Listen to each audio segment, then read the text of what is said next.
మన కొరకు కాక మన నిమిత్తము చనిపోయి తిరిగి లేచినటువంటి ఆ యేసు ప్రభు కొరకు జీవించాలని బైబిల్ సెలవిస్తోంది. ఈరోజు నీవు నేను ఎవరి కొరకు జీవిస్తున్నా? కొన్నిసార్లు ఈ జీవన పయనంలో మనము కుటుంబం కొరకు మన కొరకు జీవిస్తూ ఉంటాము. కానీ ఈ జీవిత యాత్రలో మనకు ఇంత గొప్ప ఆశీర్వాదాన్ని అనుగ్రహించిన ప్రభు కొరకు జీవించడం చాలా ప్రాముఖ్యమని విశ్వాసముగా మనం గమనించాలి.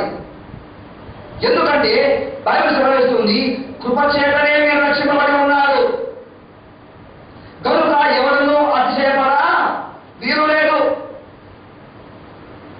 దేవుని కరుణ మనలో క్రీస్తుతో కూడా ప్రతికించింది. ఎందుకు అంటే జీవించువారు విధంగా తమ కొరకు కాక తమ నిమిత్తం మృతి పొంది తిరిగి లేచిన యేసయ్య కొరకు జీవించాలని.